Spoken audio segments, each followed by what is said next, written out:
É incrível como as pessoas, não só aqui no Brasil, mas ao redor de todo mundo, elas acham que elas não conseguem aprender um outro idioma por causa que elas não são inteligentes o suficiente ou por causa da idade que elas possuem, né? Onde isso não é verdade, isso é absolutamente informação falsa. O principal motivo das pessoas não aprenderem o idioma é a forma que elas são expostas ao idioma, né? E eu vou compartilhar com você agora uma entrevista que eu estava fazendo, né, com uma pessoa da Austrália, e a gente entrou nesse tópico, justamente ela acreditar que ela não consegue adquirir um outro idioma, ela não consegue pensar em um outro idioma devido ao fato de elas terem uma idade mais avançada ou por causa da sua capacidade intelectual, né, da idade do seu cérebro. E a gente vai ver que isso não é verdade. Esse vídeo está em inglês, mas eu fiz uma legenda aí especial para vocês. Eu espero que você goste desse vídeo e que seja informações relevantes para você, alright? E não se esqueça de se inscrever no canal, deixar o seu like, principalmente se você tem interesse em adquirir um segundo idioma e de uma forma natural, onde você tenha confiança e você tenha fluência. Alright, so I hope you enjoyed this video and I'll see you next time. Cheers. And then I started exercising, practicing, yoga and meditation. I started learning Chinese. Like I went to Australia and I started learning Chinese. Chinese. That's Oh. right. 你会说普通话吗？对，我会说汉语。What are we doing? 对，你呢？你会说汉语吗？ You're a lot better than me. Okay, let me go back to English. Oh yes, I think so. Yes. It's funny when we learn English, when we learn language. It's very funny how our brain works, right? Because whenever I'm speaking the language, like I like to feel the flow, and like to really think in English, you know what I mean? And when I want to speak in Chinese, it's kind of you need to shift my way of thinking in order to communicate in Chinese, and so do I in Portuguese, and this is very funny. Wow.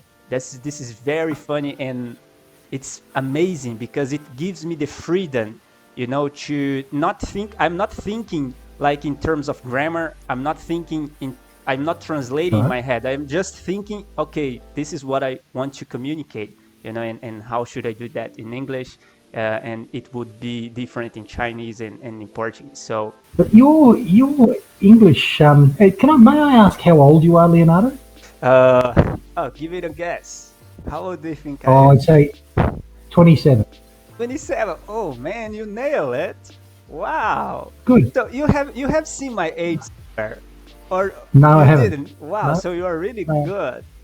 Okay. No, I did some math. I Actually- just did some maths in my head. All right. I And turned- the reason I asked is because you have a very nimble brain, obviously, and very plastic, as in malleable, very quick. I can't. I have only one language, English, but I cannot think in any language but English. Even Melanesian Pidgin, that's the closest I have to a second language, which I grew up with because of my background, my parents.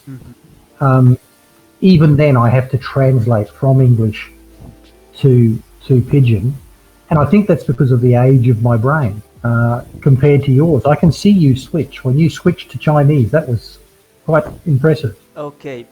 Actually, I think the most important thing when it comes to learning a language is how you are exposed to the learning process, right? So actually, the first experience that I had learning English was in a very, very, traditional way, where we go to school and we are immediately exposed to grammar. They are trying to give me textbooks and homeworks to do, and I not even know how to speak the language, right? So I felt really, really, bad because, man, it was hard, to learn that way. And then I started looking for different methods to learn the language. And then I figured it out that we need to learn as I learned Portuguese. And you need to learn Portuguese if you want to, the way you learned English. So it's like a natural. We human beings, we have this ability to learn language like naturally. I have been studying Chinese for 1 year now.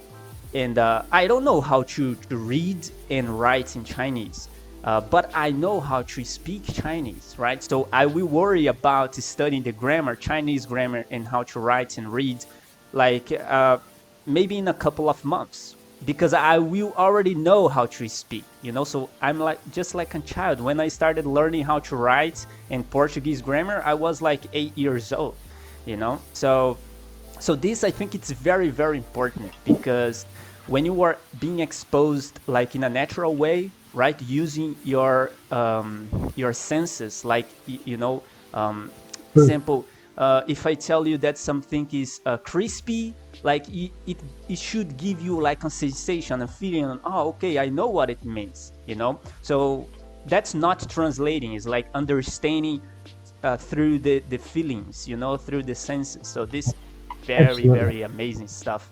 And that's why I'm trying to learn nowadays Chinese, and I can feel the effects, That's the way I have been practicing my English, I always like watch videos, I like to learn with visual content, so I can listen and I can observe the things at the same time, so I can pick up new words, I can get into the frequency of the language like in a natural way.